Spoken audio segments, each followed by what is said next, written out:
안녕하세요, 손쌤입니다. 오늘은 5단원의 마지막 시간인 역사인식 갈등 그리고 화해와 협력을 위한 모색 이 내용을 가지고 여러분들이랑 이야기를 한번 나눠보고자 합니다. 오늘은 지난 시간에 봤던 건 이제 영토와 관련된 건데요.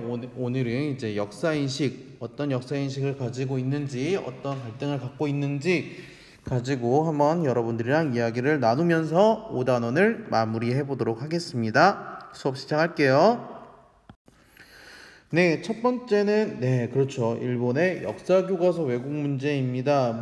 여러분들이 한국사를 공부하실 때도 봤었을 테고, 여러분들 중간중간에 이슈로 많이 떠오르고 있는데, 일본이 보수 세력들이 굉장히 많이 확산되었다라고 얘기를 했어요. 우리 55년 체제 이야기하면서 55년 체제를 이야기하면서 우리 어떤 당? 그렇죠. 자민당. 자민당 거의 1당. 물론 이제 사회당도 있긴 하지만 거의 자민당 체제, 아베 정권, 그 전에 있었던 정권들도 마찬가지고 굉장히 우경화되어가는 모습에서 거기서 이제 히노마루라는 게 이제 일장기를 이야기를 하고요. 기미가요 같은 게 이제 국가라고 이야기를 하는데 그런 것들이 국기와 국가로 제정이 되면서 이게 어떻게 보면 일본 제국주의의 상징으로 보여지는 건데요. 이 일장기가 나중에는 우길기까지 이어지는 그런 우경화 모습도 보이고요. 평화헌법을 개정하려고 시도를 해요. 이 평화헌법 우리 복습을 했으니까 알겠지만 평화헌법에는 군대 보유를 못하게 하고 있습니다. 근데 이 군대를 보유하는 것을 하게끔 하려고 하는 평화헌법을 개정을 하려고 하는 시도를 하고 있습니다. 그러니까 이런 것이 개정이 되려면 약간 이 자기네들이 했던 식민지배나 이 침략전쟁을 미화하는 역사교과서 같은 것들을 만들어서 우리가 당연히 잘한 거다. 이 식민지배 같은 거 잘한 거다. 라고 하는 식의 역사교과서를 개발하고 하는 모습을 보이고 있습니다.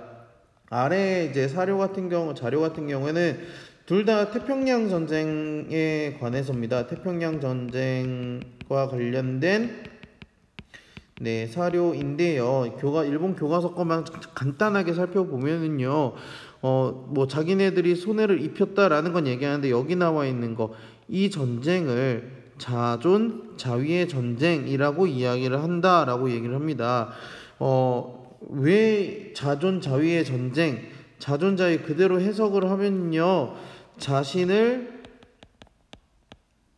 지키고 자신 스스로 세우는 자신을 지키기 위한 그런 전쟁, 자신이 존재하기 위한 전쟁이라고 이야기를 하는 식의 좀 어쩔 수 없는 전쟁이었다라는 식으로 전쟁을 좀 미화하는 모습, 자신들이 공격한 것을 먼저 선전포고도 없이 선빵을 때린 것을 좀 당연하게 하는 이런 문제점이 보이고 있습니다.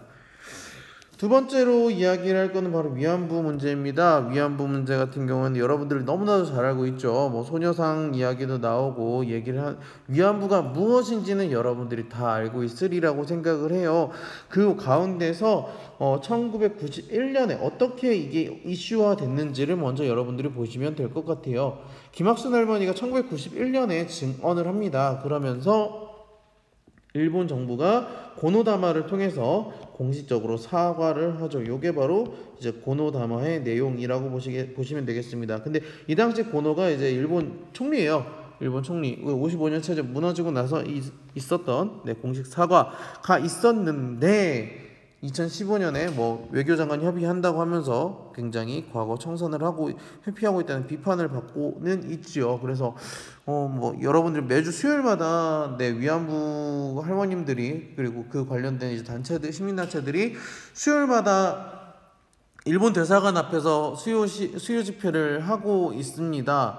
그들이 하고자 하는 이야기하고자 하는 것들, 그들이 주장하는 것들 여러분들이 잘 기억을 하시고 나중에 여러분들이 이제 내년에 여러분들이 20살이 되신다면 정말 행동하는 양심이 되시기를 다시 한번 추천을 또는 말씀을 드립니다. 넘어갈게요. 세 번째 문제는 야스쿠니 신사참회입니다. 이 야스쿠니 신사의 제2차 세계대전의 A급 전범들 그러니까 굉장히 전쟁을 치르는데 나쁜 짓을 한 사람들이 모여 있는 곳입니다. 근데 이 신사참배라는 것은 일본의 고유의 신앙이라고 이야기를 하는데, A급 전범들에 대한 참배를 한다라는 거는 이들에 대해서 이들이 전쟁을 치르는 것을, 전쟁을 한 게 잘했다라고 오히려 이야기를 하는 거죠. 좀 그래서 처음에 이제 뭐 1985년대부터 시작을 했고, 고이즈미 주니치로 같은 총리가 2000년대 들어와서도 했고요. 지금 여기 있는 아베 총리도 시기마다 참배를 하고 있습니다. 정치인들이 이런 것들을 보이는 이유는 무엇일까요? 여러분도 한번 고민을 해보시면 좋을 것 같네요. 이제 일본의 문제는 넘어가고요. 그 다음에 중국과의 문제입니다. 동북공정, 고조선, 고구려, 발해 역사를 중국의 지방사로 편입을 하면서 역사를 왜곡하고 있는 문제, 여러분들이 보고 있지요. 중국은 영토를 중심으로 자기네 영토에 있는 역사는 다 중국의 역사라고 이야기를 하는 거고요.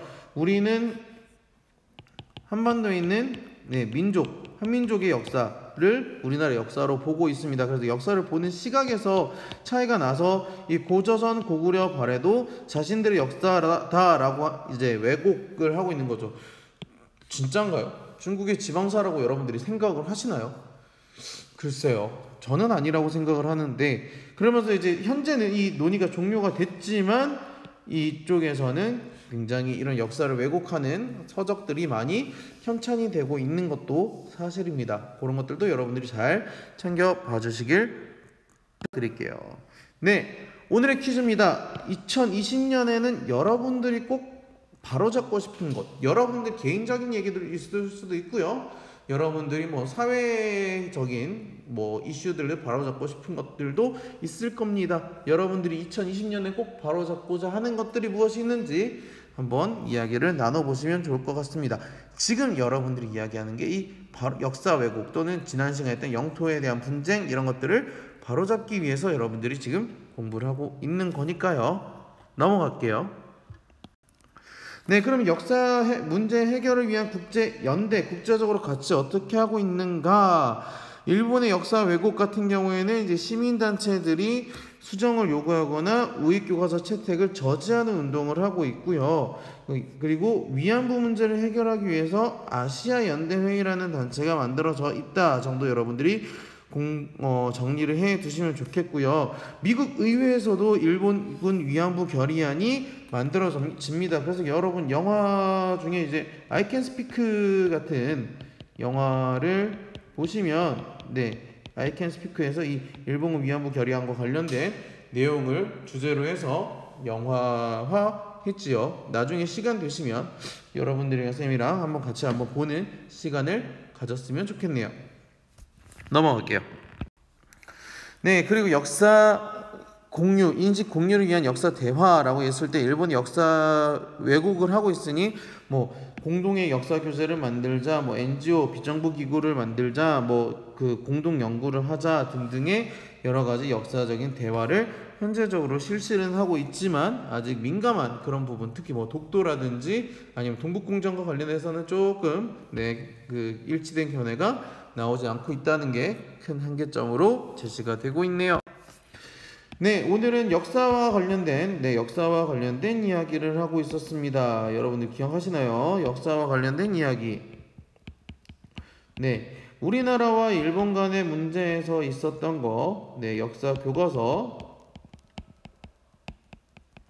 그리고 또 뭐 있었죠? 그렇죠, 위안부. 그 다음에 또 뭐 있었어요? 기억나요? 그렇죠, 신사 참배에 대한 문제가 제기가 되었고요. 중국과 관련돼서는 동북 공정과 같은 고대사 왜곡 문제들이 있었습니다. 이런 것들을 해결하기 위해서 다양한 또 국제 연대가 필요하다라고 이야기를 하면서 오늘 수업을 마무리하도록 할게요.